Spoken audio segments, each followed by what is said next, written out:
নবী পাক সাল্লাল্লাহু আলাইহি ওয়াসাল্লাম বলেছেন, আমি ভয় পাই না আমার উম্মত শিরক করবে, কিন্তু আমি ভয় পাই আমার উম্মত আমাকে বাজে কথা বলবে, কষ্টদায়ক কথা বলবে। সেটা প্রতীয়মান হলো সেই দিন আব্দুল্লাহ ইবনে উবাই ইবনে সালুলের নায়েবে আমির আব্দুল্লাহ ইবনে যুলখুয়াইসারা হুনাইনের যুদ্ধের সময় রাসূলুল্লাহকে লক্ষ্য করে বলেছিলেন, এতগুলো স্বর্ণ আপনার আত্মীয়কে দিয়ে দিলেন, আমরা কেউ পেলাম না। ইত্তাকিল্লাহ ইয়া রাসূলুল্লাহ, মা আনসাফতা, আপনি আল্লাহকে ভয় করেন ইয়া রাসূল, আপনি ইনসাফ করেন নাই।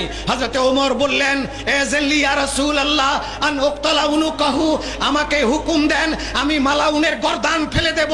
আল্লাহর নবী বললেন, ওমর ওর দিক তাকায় দেখো, গর্দান ফেলে দেওয়া লাগবে না, আমি ভবিষ্যৎবাণী করছি এই লোকের গোষ্ঠী কিয়ামত পর্যন্ত পৃথিবীর রন্ধ্রে রন্ধ্রে যাবে, চিটাগঙ্গ তার থেকে বাদ থাকবে না।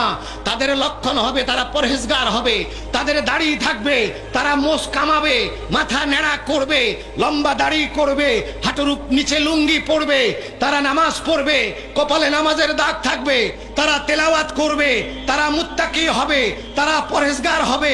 তারে পরহেজগারির কাছে ওমর তোমার পরহেজগারি তুচ্ছ, তারা এতই বড় পরহেজগার হবে কিন্তু ইসলাম তাদের গলার নিচে যাবে না, ইসলাম তাদের ঠোঁটে গলার নিচে যাবে না।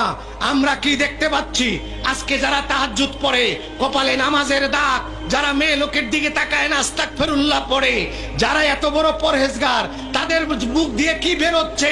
এক নম্বরে তাদের মুখ দিয়ে বের হচ্ছে আল্লাহ তাআলা মিথ্যা কথা বলতে পারে।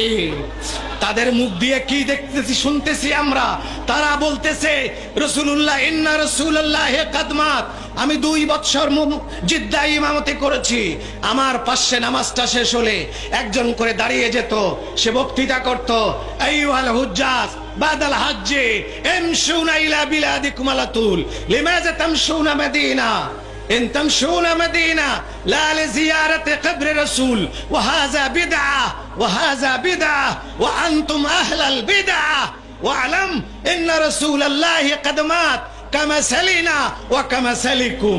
তারা বলতো, হে হাজিরা, হজের পরে সোজা দেশে যাবা, মদিনা যাও, কি খাবার? যদি মদিনা যেতে হয় রাসূলুল্লাহর কবর জিয়ারতে যাবা না, ওইটা বেদাত, তোমরা বেদাতের গোষ্ঠী, সুতরাং রাসূলের কবর জিয়ারতে যাবা না, মসজিদে নববীতে নামাজ পড়তে যাবা। এই বক্তৃতা শুনেছি কিতাবুত তাওহীদ, খুলে দেখুন এই বক্তৃতা কিতাবুত তাওহীদ থেকে তারা নিয়েছে। কিতাবুত তাওহীদের লেখক মুহাম্মদ ইবনে আব্দুল ওয়াহাব, এই লোক আব্দুল্লাহ ইবনে যুলখুয়াইসারার খানদানে তার জন্ম। যে আব্দুল্লাহ ইবনে যুলখুয়াইসারা বলেছিল, ইত্তাকিল্লাহ ইয়া রাসূলুল্লাহ, আপনি আল্লাহকে ভয় করেন হে রাসূল, তার রক্তে জন্ম মুহাম্মদ ইবনে আব্দুল ওয়াহাব। সে জন্ম নিয়ে আপনার জান্নাতুল বাকি কবরস্থান ভেঙে দিল। মা ফাতেমাতুজ জাহরা, হযরতে আব্বাস, আজওয়াজে মুতাহারাত, হুজুরের ফুপু, হুজুরের ছেলে, হুজুরের দুধমা, হযরতে আলীর মা, হযরতে উসমান, জাঙ্গে হাররা, সকলের কবরকে বুলডোজার দিয়ে ভেঙে দিল। ভেঙে দিয়ে আমার নবীর রওজায়ে আতহারের গ্রিলের মধ্যে লাঠি দিয়ে গুতা মেরে বলেছিল, এই মুহূর্তে কবরে যে ব্যক্তি আছে তার থেকে আমার লাঠির শক্তি বেশি। আজকে এই লোকের দলের নাম প্রথম ছিল আহলে হাদিস, যখন দেখলো আহলে হাদিস নাম দিলে একটা গ্রুপ সৃষ্টি হয়ে যায়, তাহলে আহলে কোরআন কি দোষ করলো? আহলে কোরআন আরেকটা হয়ে যায়, তাড়াতাড়ি ওই নামটাকে বন্ধ করে দিয়ে নতুন নাম দিছে সালাফি। সালাফি নামের এই সংগঠন কোটি কোটি টাকা তেল পেয়ে গেল 1857 সালে। তেলের টাকা ব্যয় করে প্রথম তারা টার্গেট করলো ভারতবর্ষকে। ভারতবর্ষে তারা তেলের টাকা ব্যয় করে কিছু আলেমকে কিনতে পারলো, দারুল উলুম দেওবন্দের থেকে কিছু আলেমকে তারা কিনে নিল, কিছু আলেমকে কিনে নিয়ে সালাফি বানিয়ে দিল।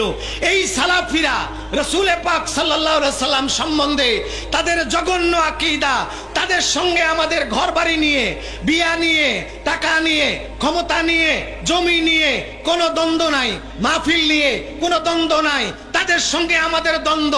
আমাদের জীবনের জীবন নবী পাক সাল্লাল্লাহু আলাইহি ওয়াসাল্লাম, যিনি সৃষ্টি না হলে আদমও হইতো না।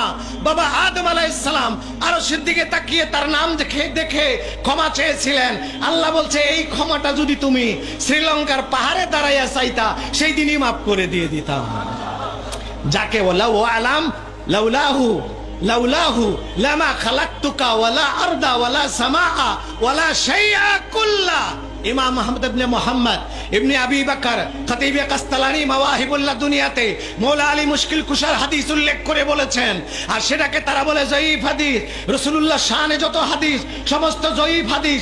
এই সালাফিদের বর্তমান পৃথিবী সালাফিদের ইমাম, সালাফিদের সবচেয়ে বড় গুরু বর্তমান জামানার গোটা পৃথিবীর নাসিরউদ্দিন আলবানী বলেছে, মসজিদে নববীর ভিতর থেকে মুহাম্মাদের কবরটা মাটি টাটি যা পাওয়া যায়, হাড্ডি গুড্ডি যা পাওয়া যায় সবগুলা তুলে যদি বাইরে ফেলে দেওয়া যাইতো, দুনিয়ার মানুষগুলা শিরক থেকে বাঁচতো। চিৎকার করে বলেন নাউজুবিল্লাহ, চিৎকার করে বলে লানাতুল্লাহি আলাইহি। আল্লাহ তার উপরে লানত করুক, লানত করুক, লানত করুক। আল্লাহ বলেছেন ইন্নাল্লাযীনা ইউযুনাল্লাহ, তাদের উপরে লানত করা আল্লাহর সুন্নাত। আল্লাহ বলেছেন ইন্নাল্লাযীনা ইউযুনাল্লাহ ওয়া রাসূলাহু লানাহুমুল্লাহু ফিদ দুনিয়া ওয়াল আখিরাতে। আমার নবীকে যারা কষ্ট দিল আমি আল্লাহ নিজে তার উপরে দুনিয়া এবং আখিরাতে লানত করি। যার উপরে লানত হয় তাকে মালাউন বলা হয়। তাহলে যারা বলে নবীর কবর থেকে ধুলোবালি মাটি মুটি যা আছে, গত বছর আমি হজ করতে গিয়েছি, গত বছর আমাকে বলেছে ভুলে আমি দোয়া করেছি রাসূলুল্লাহ রওজার দিকে অভ্যাস অনুযায়ী, গাট্টা ধরে ঘুরায় কয় আব্দুল্লাহ ইসমা লিসা হিনা ওয়াল্লাহি হিনা খাল্লি বাল্লি লিসা হিনা মুহাম্মদ হিনা তুরাব হিনা শাজার হিনা জিদার ওয়াল হাজার খালাস মাফি হিনাক। বলছে এ বোকা, এখানে মোহাম্মদও নাই, এখানে শুধু মাটি আছে, পাথর আছে, গাছ আছে, মোহাম্মদের আড্ডি গুড্ডি কিচ্ছু নাই। এখানে কিসের জন্য এরকম করে তোমরা কান্দো? এটা গত বছরের কথা। যদি আজও তাদের এই আকীদা থেকে থাকে, এই আলবানী সে তার এই আকীদা যে রাসূলুল্লাহ রওজা তুলে ফেলে দিতে হবে, এই আকীদা যারা পোষণ করতে পারে, গোলামানে মোস্তফা জীবনে একবার নয় 100 বার জীবন দিতে পারি, কিন্তু রাসূলের বেয়াদব দুশমনদের সঙ্গে আমরা কোনোদিন হাসি মুখে কথা বলতে পারবো না। বাংলাদেশে এই সালাফিদের দালাল যারা, তারা বাংলাদেশে মাদ্রাসার নাম দিয়ে লম্বা দাড়ি লম্বা জামা, তাদের আমল আমাদের থেকে অনেক বেশি হতে পারে, কিন্তু আল্লাহর নবী বলেছেন তাদের ভিতরে যে জন্ডিস হয়েছে ইমানে, সেই জন্ডিসের নাক দিয়ে আমি নবীর খুশবু তারা পায় না। তাদের কাছে সব বেদাত ভালো লাগে। কোরআন শরীফ বেদাত, মসজিদ বেদাত, ইমাম বেদাত, হাদিস বেদাত, মাদ্রাসা বেদাত, ক্লাস বেদাত, মাদ্রাসা বোর্ড বেদাত। 40 দিন আমরা চেহলাম করি, 40 দিনের চেহলাম। মানুষ মরে গেলে চেহলাম শুনলে তারা দাঁত সব বের করে দেয় বেদাত বলে। আর তোমরা 40 দিন শিডিউল করে যখন গাট্টি নিয়ে বাইরে হয়ে যাও, এইটা কোন বেদাত? কোরআন হাদিসের কোন জায়গায় 40 দিন আল্লাহ দিন মাথায় করে নিয়ে ঘুরতে হবে 76 হাদিস এবং কোরআনের কোন আয়াতে থাকলে 40 দিনে 40 লক্ষ টাকা পুরস্কার। চলে আসো দেখি কোথায় বের করো। একটা জায়গাতেও নাই, যেটা হাদিস কোরআনে কোনো জায়গায় নাই। সেই চিল্লা বেদাত হয় না। 6 উসুল ইসলামের 5টা উসুল, 6 উসুল বানাইলা, তাতে বেদাত হলো না। মুতামিম হইলা, তাতে বেদাত হলো না। খতমে বুখারী করো, তাতে বেদাত হয় না। মাহফিল করো, তাতে বেদাত হয় না। চাঁদা তুলো, তাতে বেদাত হয় না। শুধু ইয়া নবী সালাম আলাইকা বললে বেদাতের দুর্গন্ধ তোমাদের লাগে। তোমাদের ইমানের মধ্যে জন্ডিস হয়েছে। সেই সালাফি মুনাফিকদের টাকা তোমাদের কলিজায় আছে, ওই টাকায় তোমাদের ইমানে জন্ডিস হয়েছে। যেই জন্ডিসের কারণে সব বেদাত সহ্য হয়, মুহাম্মদ রাসূলুল্লাহ নাম সহ্য হয় না। সুতরাং তাদের সাথে আমাদের সখ্যতা হতে পারে না। হিন্দুর জন্য হেদায়েতের দরজা খোলা আছে, কাফেরের জন্য হেদায়েতের দরজা খোলা আছে, ইহুদির জন্য হেদায়েতের দরজা খোলা আছে। তাদেরকে হাসি মুখে আমরা কথা বলতে পারি, আশা করতে পারি তারা হেদায়েত হবে। কিন্তু গোলাম যারা গুস্তাকে মুস্তাফা নবী পাকের সঙ্গে যারা একবার বেয়াদবি করেছে, আল্লাহ তাদের হেদায়েতের দরজা কপাট কিয়ামত পর্যন্ত বন্ধ করে দিয়েছেন। তারা কোনোদিন হেদায়েত হতে পারে না। আজ পর্যন্ত কোন মুনাফিকের ইতিহাস নাই যে মুনাফিক হেদায়েত হয়েছে, তওবা করেছে। সকল মুনাফিক গৌরবের সাথে জাহান্নামে গিয়েছে।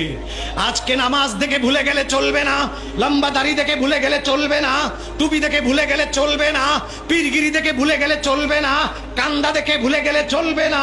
আর একটা জিনিস মনে রাখতে হবে, দাড়ি, টুপি, পাগড়ি, তাহাজ্জুদ যতই থাক না কেন, ইশকে রাসূল আর রাসূলের আদব যদি কলিজায় না থাকে, খোদার কসম মরার আগে মালাউন বেঈমান হয়ে মারা যাবে।